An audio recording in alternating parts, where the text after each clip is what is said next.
Hola, buenos días, buenas tardes o buenas noches.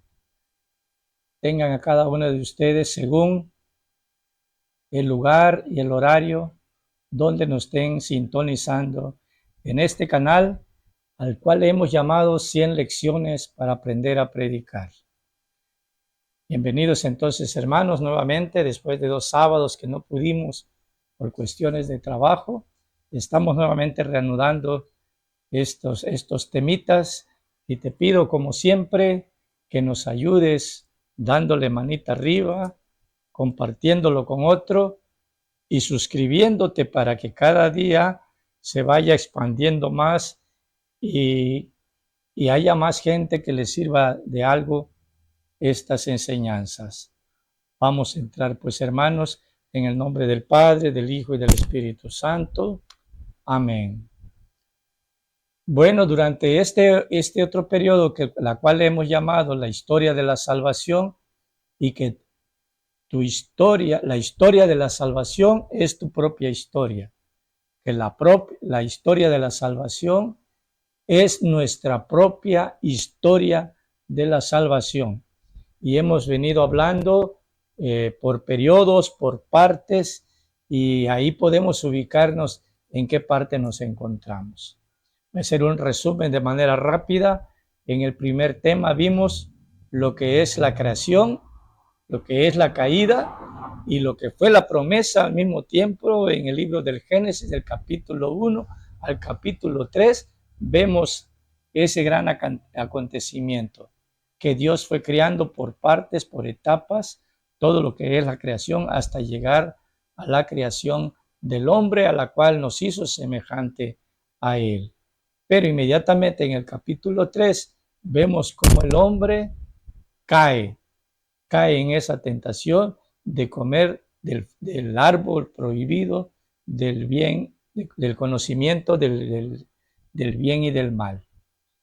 Pero inmediatamente ahí en el mismo capítulo 3, versículo 15, vamos a ver al cual se le llama el protoevangelio, la misma promesa del Padre, de la cual de una mujer va a vencer a Satanás. Luego nos fuimos al segundo periodo, en la cual le llamamos los patriarcas. Y ahí vimos el periodo patriarcal de Abraham, el periodo patriarcal de Isaac, de Jacob. Vimos entonces que cada uno de estos personajes, de estos patriarcas, vivieron su propia historia. Luego vimos en el capítulo 3 sobre la esclavitud, el éxodo y la conquista. En el periodo de esclavitud, por más de 350 años, que el pueblo de Israel llega a parar a Egipto, y vimos que ahí vivieron muchos años y que después murieron los faraones que conocían a ese pueblo de Israel y los pasaron a ser a esclavos. Y ahí tuvieron una vida muy pesada. A veces nos toca vivir ese periodo. Pero luego inmediatamente viene el éxodo, el paso del Mar Rojo, de la esclavitud a la libertad. Pero hay que pasar ese mar rojo. Y luego inmediatamente vino el periodo de la conquista, el cual Moisés llega, libera al pueblo y le pasa el bastón de mando a Josué.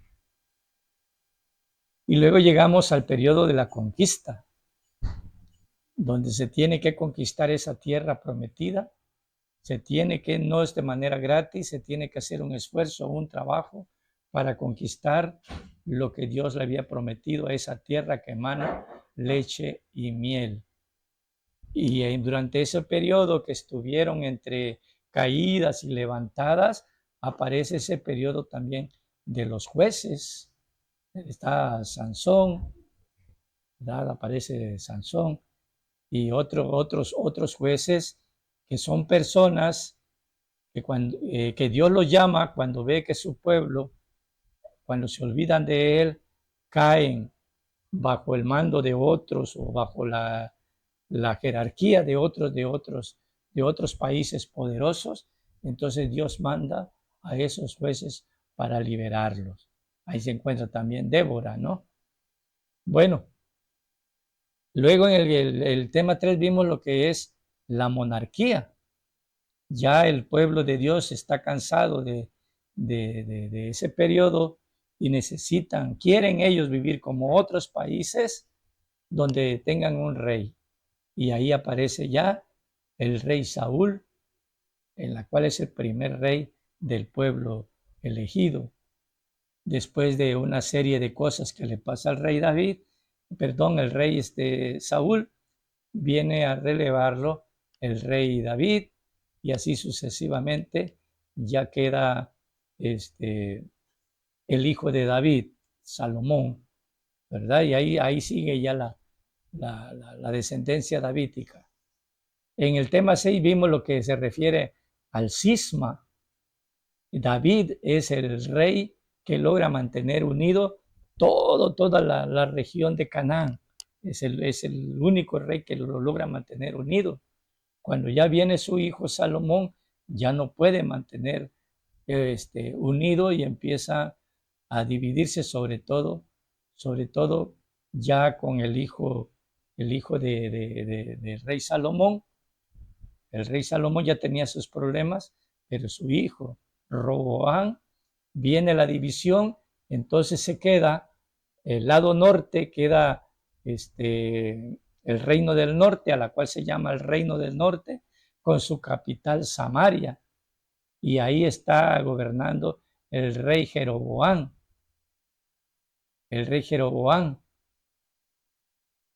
Y luego entonces viene la caída de ese pueblo que caen constantemente y caen bajo el dominio y los mandan, los extraditan a Nínive.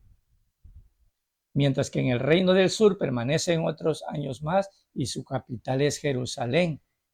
Ahí queda como rey Roboam. Pero también llega el tiempo en que caen en manos de los babilónicos y es extraditado a Babilonia. Después de ese periodo después de esas cuestiones aparece el periodo de los profetas, tema 7. Y hoy vamos a entrar con el tema 8, en la cual le llamamos los pobres de Yahvé. Ese periodo le llaman a los pobres de Yahvé y vamos a ver tres periodos. El A, como el resto fiel de los pobres de Yahvé, llamados también Anawim. Y luego vamos a ver, como inciso B, la familia de pobres, esa familia de pobres la cual representan el resto, y que entre ellos vamos a encontrar a Zacarías y a su esposa Isabel y a Juan el Bautista, que va a ser el precursor de Jesús. Y luego, como inciso C, vamos a ver ya directamente a María, que a María viene a personificar la misión de Israel. María va a ser la portadora del descendiente y Salvador. Entonces estamos en esa alborada de la plenitud de los tiempos. Hemos llegado a esa plenitud de los tiempos, pero para llegar a eso ha habido más infidelidad que fidelidad del pueblo de Dios. Ha habido más gente infiel que fieles al Señor. Sin embargo, Dios utiliza nuevas estrategias. Entonces aparta el resto y al cual se le llama los pobres de Yahvé o los anawines. Para que la luz de la promesa, entonces, hermano y hermana, para que la luz de la promesa no se detenga por la infidelidad del pueblo, Dios aparta ese pequeño grupo, el cual es conocido como el resto. En la actualidad se sigue viviendo. Hay más personas infieles a Dios que fieles. Pero tú y yo estamos llamados a hacer ese resto para que la salvación que Dios quiere que todos los hombres se salvan no se detenga. Y dice Sofonías, dice el profeta Sofonías en el capítulo 3, versículo 12, yo dejaré en medio de ti un pueblo humilde y pobre, y en el nombre de Yahvé se cobijará el resto de Israel. Palabra de Dios. Vamos entrando entonces en la primera parte, el resto de los anahuinis, o sea, los pobres de Yahvé. Si pobre, le pudiéramos llamar, si pobre de cultura es la persona que necesita cultura, entonces pudiéramos definir que los pobres de Yahvé es la persona que necesita de Dios. A eso se refieren los pobres, los que tienen necesidad de Dios. Pesa más la fidelidad de unos pocos que la infidelidad de muchos. Así es Dios. Toma más en cuenta, aunque sea un pequeño grupo, que se les sea fieles para seguir su proyecto, que a la gran multitud de muchos. Con un pequeño grupo, Dios sigue adelante con su proyecto de salvación. A este pequeño grupo, entonces, se le llama el resto. Resto que son fieles a la elección de la alianza. Acuérdense que Dios hace una alianza en el monte de Sinaí y les dice, yo seré sus Dios y ustedes serán mi pueblo. La multitud se aparta de esa alianza, pero ese pequeño resto sigue respetando esa alianza que hizo con Dios. Esa alianza, entonces, ese pequeño grupo espera y preparan el cumplimiento de la promesa. Esa promesa que les hace Dios de yo seré su Dios, ustedes serán mi pueblo, yo les daré una descendencia grande y les daré una tierra que emana leche y miel. Dios sigue siendo fiel con esa promesa, aunque la gran multitud del pueblo hayan roto esa alianza. Con el resto es más que suficiente. Nos vamos con el apartado B, la familia. Dentro de ese resto aparece la familia de Zacarías, de Isabel, y también aparece Juan el Bautista. La espiritualidad entonces de los pobres de Yahvé se personifica. Esa espiritualidad de los pobres se va a personificar en una familia. Dios siempre pone su mirada en una familia.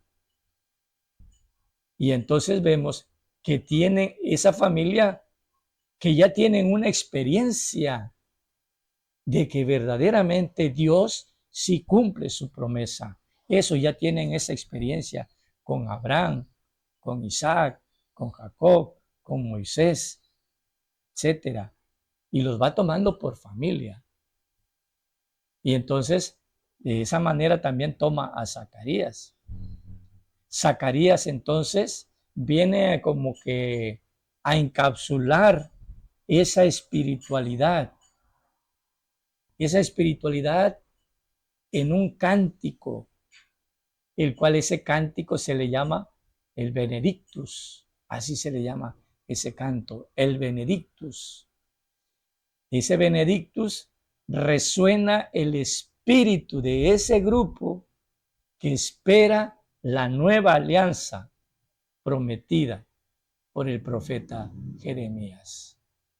En Zacarías, ese Benedictus lo vamos a encontrar en el Evangelio de Zacarías, en el Evangelio de San Lucas, en el capítulo 1, versículo del 68 al 79, en la cual dice así literalmente: bendito el Señor Dios de Israel, porque ha visitado y redimido a su pueblo y nos ha suscitado una fuerza salvadora en la casa de David su siervo, como lo había prometido desde tiempos antiguos, por boca de sus santos profetas, que nos salvaría de nuestros enemigos y de las manos de todos los que nos odiaban, haciendo misericordia a nuestros padres y recordando su santa alianza y el juramento que juró a nuestro padre Abraham, de concedernos que, libres de las manos enemigas, podamos servirle sin temor, en santidad y justicia delante de él todos nuestros días. Palabra del Señor. Este es el cántico llamado Benedictus.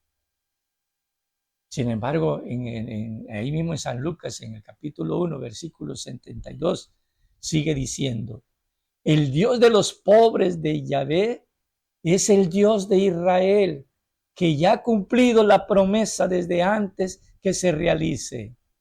Si Dios lo prometió, ya es un hecho acontecidos. Ellos creen absolutamente en la palabra de los profetas, haciendo misericordia a nuestros padres y recordando su santa alianza. Ellos sí verdaderamente creen en los profetas. Nos hace falta a nosotros como pueblo, como resto de Dios. A veces nos desesperamos porque habemos pocos sirviendo en nuestras parroquias, pero de ese resto se sirve Dios para llevar a cabo su proyecto. Pero nosotros también debemos de rezar el Benedictus, esa oración de Zacarías. Deberíamos seguir repitiendo esa oración. Entonces, ese pequeño resto, encabezado por Zacarías, tienen la experiencia de que es un Dios misericordioso, que es un Dios misericordioso y que es un Dios fiel a su alianza.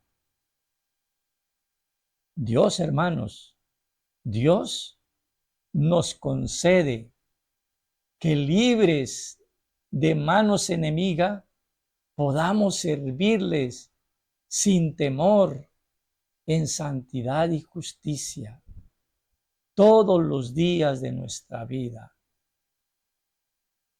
Entonces, ese resto de los pobres de Yahvé sirven a Dios sin miedo, sin temor, confiados en esa bondad y misericordia de Dios. Dos pilares de la espiritualidad de los pobres de Yahvé: la santidad y, por otro lado, la justicia. Juntas, pero además será una fidelidad permanente todos los días de nuestras vidas. Debemos tener esa certeza que ese cántico, esa promesa, esa fidelidad, esa misericordia de Dios sigue siendo para el tiempo de hoy, para el mismo resto que seguimos creyendo en esa alianza de Dios. Juntas será la fidelidad permanente todos los días de nuestra vida. Y obviamente este prodigio es obra de Dios, o sea, no es obra del pueblo. ¿Por qué? Porque ya el pueblo ha demostrado más de 1000 veces que no es capaz de serles fiel a esa alianza. Sigue diciendo San Lucas en el capítulo 1, 78 al 79. Por las entrañas de misericordia de nuestro Dios, que hará que nos visite una luz de la altura, a fin de iluminar a los que habitan en tinieblas y en sombras de muerte, y guiar nuestros pasos por el camino de la paz. Entonces, hermanos, el Dios de los pobres de Yahvé tiene en entrañas de misericordia, ama entrañablemente. Su amor de Dios es entrañable como el amor de una madre. Es decir, que no es amor intelectual, no es un amor teórico, sino que es un amor tierno de padre y madre. Además, como fruto de ese amor de madre, produce paz, una paz en todos los sentidos, en todos los terrenos del hombre, de la humanidad y de su iglesia. ¿Cuál es el perfil de Juan el Bautista? El perfil de Juan el Bautista es preparar el camino del Señor. Refiriéndose entonces al pequeño Juan, profetiza en San Lucas capítulo 1, versículo del 78 al 79, sigue diciendo: y tú, niño, serás llamado profeta del Altísimo, pues irás delante del Señor para preparar sus caminos y dar a su pueblo conocimiento de salvación por el perdón de sus pecados. Por las entrañas de misericordia de nuestro Dios, que harán que nos visite una luz de la altura, al fin de iluminar a los que habitan en tinieblas y en sombras de muerte, y guiar nuestros pasos por el camino de la paz. Palabra del Señor. Su misión entonces es preparar el camino del Señor y dar conocimiento de salvación. Conocer en la mentalidad hebrea significaba tener experiencia del amor que perdona los pecados. Juan, el precursor, es una voz que clama en el desierto para llamar a la conversión al pueblo, porque ya llegó el tiempo de la salvación. Juan, hermano, hermana, Juan el Bautista es el amigo del novio. En síntesis, entonces, Zacarías, su esposa Isabel y Juan el Bautista son una familia por medio de la cual Dios quiere hacer caminar su promesa por medio de una familia, papá, mamá e hijos. Y vamos con el último apartado de María. María, entonces, hermanos y hermanas, viene a personificar la misión de Israel, es decir, ser la portadora del Salvador, portadora de la luz, portadora del camino, portadora del amor, portadora de la paz. Eso es María. María, entonces, es la mejor representante de los pobres de Yahvé, que viene a encarnar su espiritualidad, la Virgen de Nazaret. María entonces sobresale entre los humildes y los pobres del Señor, que esperan con confianza la salvación y la acogen. Isabel hace dos declaraciones de María. Primera declaración: la madre de mi Señor. Segunda declaración: bienaventurada tú que le has creído a Dios. María entonces viene a personificar la misión de Israel. Del seno virginal de esta nueva Eva nacerá el descendiente, el cual aplastará la cabeza del enemigo como lo prometió Dios en el paraíso, en el libro del Génesis capítulo 3, versículo 15. Este descendiente de la casa de David será el Rey eterno, que se sentará eternamente en el trono de Israel. El Magnífica, hermanos y hermanas, muestra el perfil del Dios de María.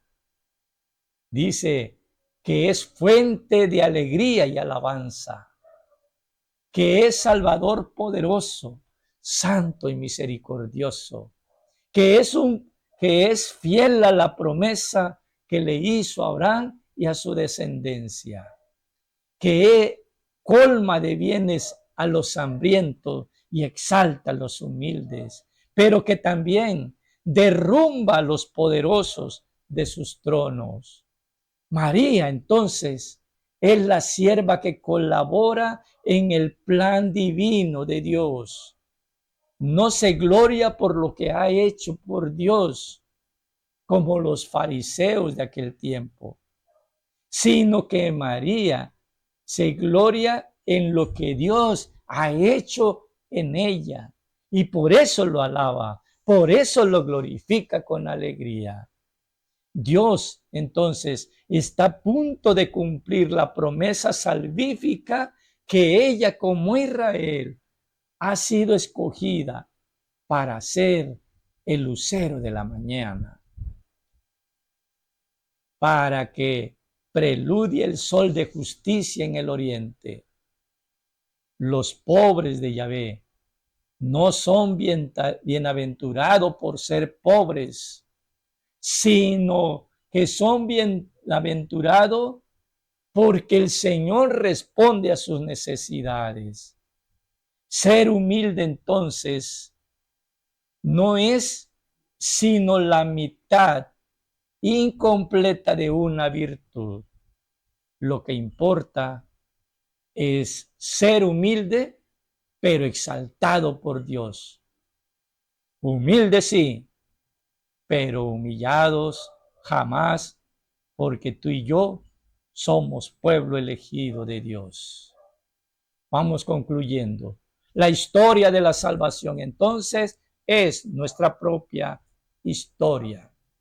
Nosotros estamos llamados a ser la porción elegida que pone su confianza en el Dios misericordioso. El pobre solo depende de Dios y por eso canta con alegría al Dios Salvador. Nos gloriamos de lo que hemos hecho por Dios. No gloriarnos de lo que hemos hecho por Dios, sino por lo que Él ha hecho en nosotros a través de nosotros. Cuenta más, no te olvides, cuenta más la calidad de la fidelidad que la cantidad de la infidelidad. Con eso terminamos este octavo tema llamado Los pobres de Yahvé. Espero pues que vayas definiendo en qué periodo de la historia te encuentras. Te ruego nuevamente que nos ayudes a que este canal conozcan más gentes para que nos vayamos formando poquito a poquito. Este es un proyecto de Dios y tú eres parte de ese proyecto. Queremos formar una gran cantidad de evangelizadores para cumplir ese mandato de Dios de vayan y evangelicen por todo el mundo. Ayúdanos pues, subiendo tu manita arriba, compartiéndolo con otras personas y suscribiéndote. Y no te olvides, por ahí vamos a abrir un WhatsApp para que tú hagas comentario y vayamos teniendo una comunicación más cercana. Acuérdate que dentro de esto tenemos un proyecto de querer hacer nuestro aniversario que va a ser en septiembre con una reunión donde podamos conocernos y escuchar algunas prédicas y escuchar sus opiniones, cómo podemos llevarlo más allá de nuestros límites esta evangelización. En el nombre del Padre, del Hijo y del Espíritu Santo. Amén. Que Dios te bendiga, hermano, hermano.